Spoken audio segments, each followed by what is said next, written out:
and obviously another thing too is I know that when I talk about Liv, is air quotes, who he called his hoe, I know it's something that gets to him likely. So that's where I go. Maybe he's mad because they're taking a break or she up and left him.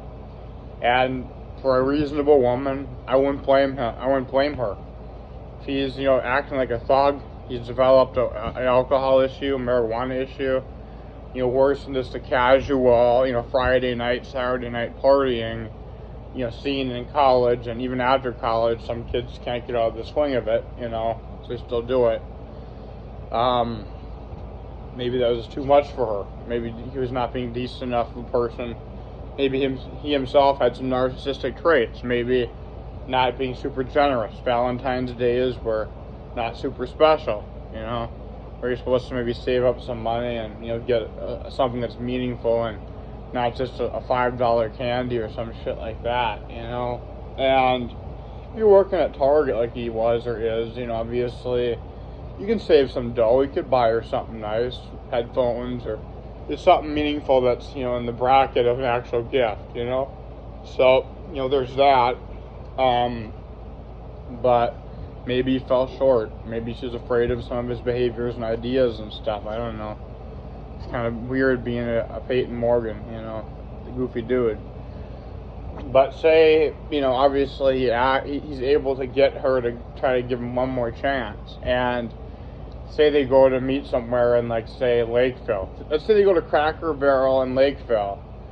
That would be a decent halfway point, from where he goes back home and lives with Big Mama Kate, the hippo, and Brian for a while. Maybe that's a decent halfway point for them to kind of rendezvous.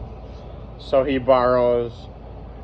going to borrow the Touareg, but Brian gets a little drunk and says, I don't trust you. Because you got to be able to trust everybody, Brian. Everybody has done nothing to you at all, bud. You're perfect. Everyone's perfect around you, Brian. You're just kind of messed up. It's that blue-collar alcohol getting to your head.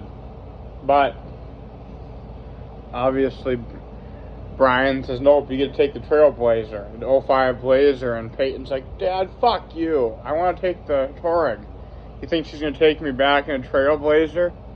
Dude, listen, first off, that's going to be your first roadblock to getting your air quotes hoe back. If she loves you for your body, your personality, and everything. It's not going to be for what car you show up in. You show up in a beater that's smoking like crazy, and she loves you for your personality and obviously your looks and the pleasure you can give. That's going to be why she takes it back. And maybe if your personality is improved or shows signs of heading in the improving direction, not the car you show up in, but he's not wavering. So you obviously take the Blazer, Trailblazer. You show up in that, and much to your surprise, Olivia doesn't mention it. You guys go in, you order some foods, You don't open the door for her like you should. You don't pull out the chair for her. You're just being kind of goofy and immature, and she's already showing a little bit of signs of he just hasn't changed much, And then you're like, I'm sorry, I've been trying to be nicer to that fag we lured and shit, Ian, and whatever. And she's like, have you really? And she's like, yeah, he's moving on with his life and stuff. But then she finally agrees to give him a chance. They're going to go back to Minnetonka to, snuggle and have an overnight type thing. But she hears him on the phone in the distance talking to Gavin. And Gavin's talking to Dennis. And they're like, we gave Ian a really fucking raw deal, but he deserves it for his fag shit.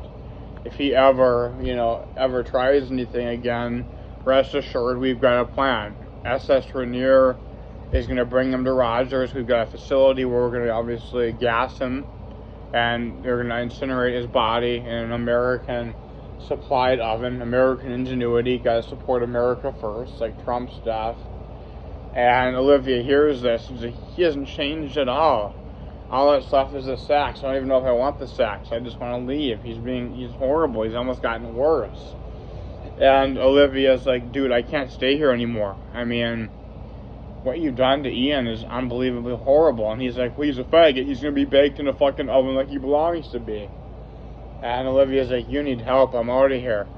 And he sees her leave in the Patriot, knowing that he'll never probably have her again. The cat, never again. And he just says, you know what, fuck this shit. I'm just going to be a Hopkins hoodlum from now on.